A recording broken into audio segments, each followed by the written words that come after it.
Bonjour chers amis, c'est Cyril de Lille. Aujourd'hui, en guise de sujet du jour, j'ai choisi de vous lire un message que j'ai envoyé à l'un de mes nombreux interlocuteurs sur ma chaîne YouTube. J'ai publié quelques vidéos récemment critiques envers l'islam et elles n'ont pas manqué de faire réagir grandement. La plupart des échanges que j'ai malheureusement sont assez désagréables, même si je prends quand même beaucoup de temps et de concentration pour y répondre, parce que la plupart de mes interlocuteurs sont agressifs, sont de mauvaise foi, écrivent très mal ou m'insultent, voilà, tout simplement. Mais certains, que je peux compter sur les doigts d'une main, sont respectueux. Eh bien, ils recevront, croyez-moi, le fruit de leur attitude par le Seigneur lui-même. Et les autres, eh bien, que Dieu les bénisse. Cet interlocuteur, j'ai eu tout un échange avec lui. C'est un musulman qui m'a contredit, mais il l'a fait respectueusement. Et à un moment, je lui ai envoyé ce message. Je lui ai dit, écoute, je vais t'expliquer maintenant ce qu'est l'islam pour le chrétien. D'accord? Voici l'islam, voici ce qu'est l'islam pour l'Église. Et donc, c'est ce que je vous présente aujourd'hui. Écoutez bien l'histoire. D'abord, Dieu s'est révélé au peuple juif, à Abraham. Progressivement, des prophètes sont venus, puis Moïse.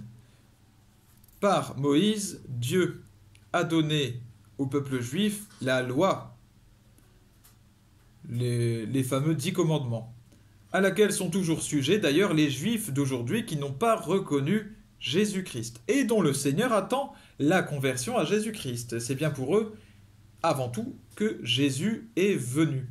Bien. Puisqu'il reste le peuple élu, le peuple choisi au départ. Après la loi, Dieu a continué à se révéler progressivement par des prophètes, jusqu'à l'avènement du dernier prophète, Jean le Baptiste. Comme le dit Jésus lui-même, Jean le Baptiste est le dernier prophète. Sa mission a été d'annoncer l'arrivée de Dieu en personne, de celui qui était annoncé dans toutes les Écritures, dans ce que l'on appelle aujourd'hui l'Ancien Testament. Jésus.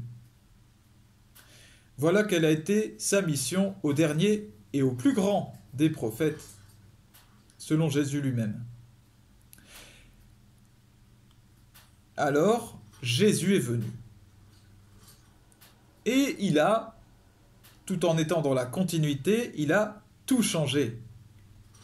Il est venu, il a révélé la plénitude de la religion, c'est-à-dire la foi, touchant au cœur, à l'âme de chacun, englobant, surpassant, supplantant la loi. Comme le dit saint Paul, ceux qui vivaient sous la condamnation de la loi sont passés dans le salut de la foi. La loi ne contient pas le salut, elle permet juste de pointer du doigt le péché. Voilà. C'est comme une échelle que l'on peut utiliser pour mesurer le péché. Alors que la foi donne la vie éternelle. Elle est une part de vie divine que nous avons en nous. La loi ne contient que des interdits et des obligations.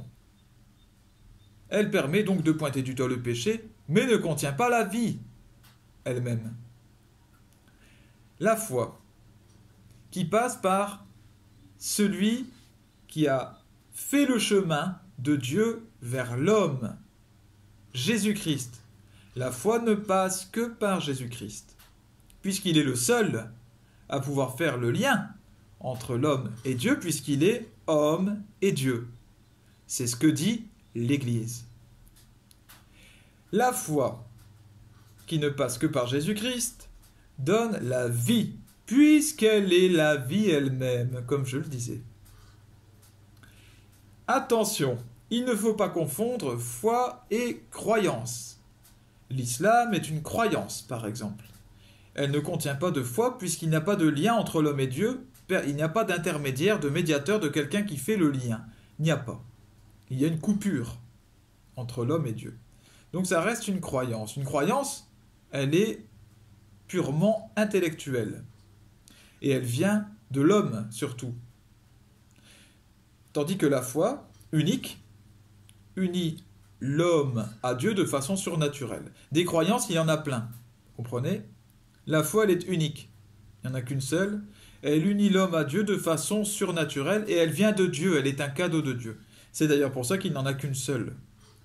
Si elle était l'œuvre de l'homme, si elle venait de l'effort de l'homme, eh bien il y en aurait plein d'écoles différentes. Mais il n'y en a qu'une seule.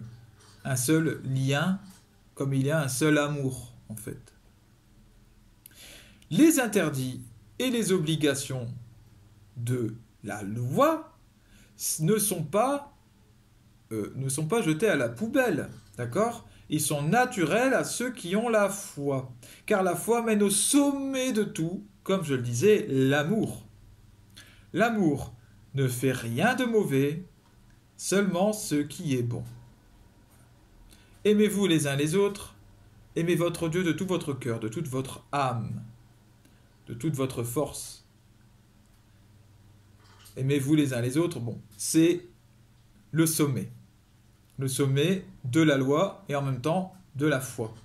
Jésus est venu, comme je le disais, comme le sommet, le centre de tout.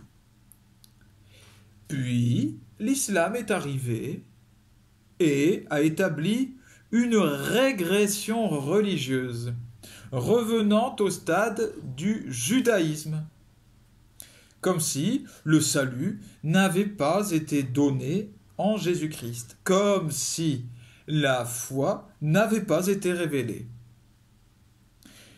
L'islam, il a refait l'histoire.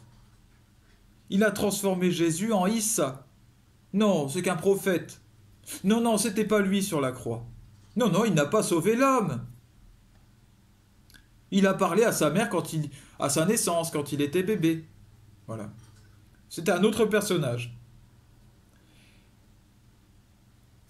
En reprenant les évangiles, l'islam en a écrit une manipulation replacée sous le commandement de la loi. Étonnamment. Le Coran. Et ce faisant, eh bien l'islam est revenu au stade du judaïsme. Islam égale judaïsme. Même niveau. Il n'y a que des croyances et il n'y a pas la foi qui sauve et qui ne passe que par Jésus-Christ. Il est revenu, l'islam, à la règle. Il faut obéir à des règles, à l'obéissance, à la soumission. Bref, l'islam est revenu à la loi qui ne sauve personne. L'islam a placé un autre modèle que Jésus, Mohammed, ça c'est pour les musulmans, Mahomet, pour moi, et ceux qui partagent ma foi, un modèle purement humain, un modèle pécheur et mort. Là où Jésus-Christ est divin, pur, c'est-à-dire sans péché, et vivant. Alors, pourquoi donner sa foi? Pourquoi plutôt donner son adhésion à l'islam dans le modèle Mahomet plutôt qu'en Jésus-Christ? Mystère. Bien, voilà, j'espère que cette petite vidéo vous éclaire, vous permet de comprendre, en tout cas du point de vue chrétien, catholique, et donc de mon point de vue à travers ma bouche, quels sont les rapports que nous entretenons les uns avec les autres. Dieu vous bénisse, bénisse tous vos proches, bénisse les musulmans, les juifs, les chrétiens, de toute dénomination. À bientôt.